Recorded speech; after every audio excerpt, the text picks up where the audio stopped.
Hi again. In this module, we are going to finalize the shots in After Effects. If you guys prefer Nuke, you can move ahead and watch directly the next module. In this module and in the next one, we will try to achieve the same result, so you just have to choose.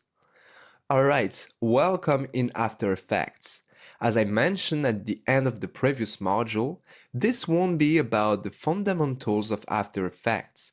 If you never used the software before, I will recommend you first to watch an introduction course at Pluralsight.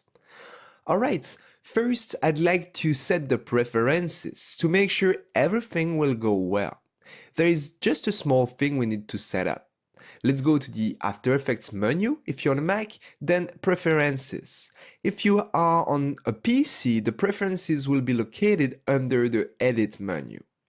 Let's go to Import, and here I want to set the default value for frame footages to 24. Now I'm sure that all the frame sequences I will import will be interpreted as 24 frames per second. You can now click on OK. Now let's go ahead and click on File, then Import multiple files. We have 6 image sequences to import. This will save us some time. Navigate to the project folder, then Images, then TMP, then let's start with Camera 1. Make sure you are importing image sequences by clicking an option and make sure this option is checked. Now I will select any frame from the Camera 1 Beauty and click on Open. Then I will select the Camera 1 Z and click on Open. And I will come back to the previous folder and do the same thing with Camera 2 and then Camera 3. I will speed up the video while doing that. When you just imported the last file, you can click on Cancel to close the window. You should have 6 image sequences in your project here. Camera 1 Beauty, Camera 1 Z, Camera 2 Beauty, Camera 2 Z, and Camera 3 Beauty and Camera 3 Z. For Camera 1 and 2, you should have a frame range of 1 to 150, and for Camera 3, a frame range of 1 to 71, except if you guys render the entire frame range on your end. Alright, so I will start this module by taking care of the Camera 2 shot.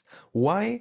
Because this shot is the most complicated in a way, and I'm pretty sure that everything I will do on this shots can be repurposed easily to other shots.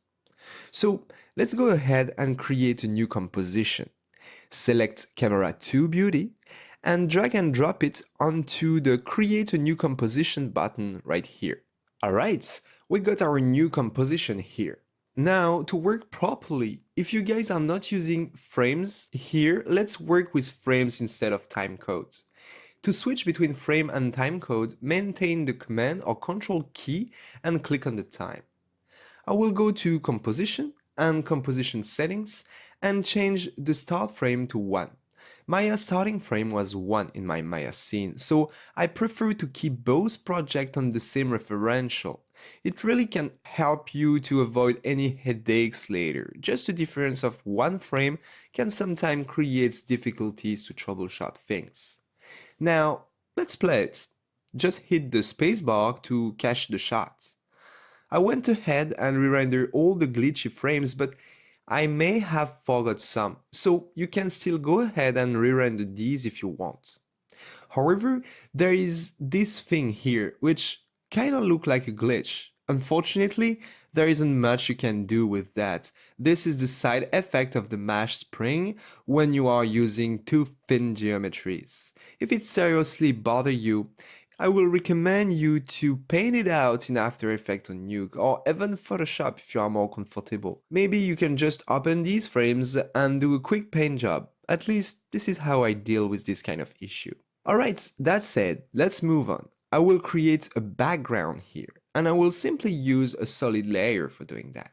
So let's go to Layer, New, Solid. And here I will use the eyedropper to select the color of the floor.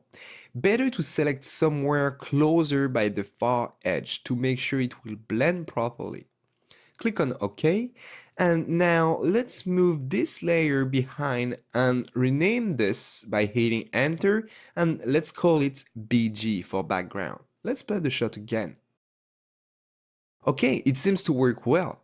Just to blend this background properly, I'd like to add some grain, so I will look for the grain effects in the effects and preset panels.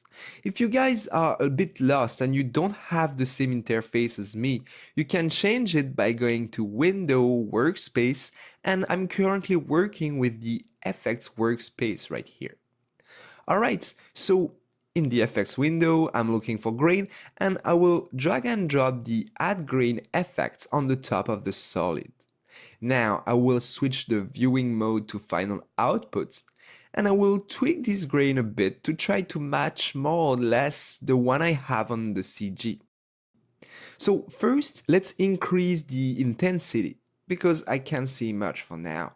And now I can see that my grain is a little bit too big compared to the one you see on the gramophone here.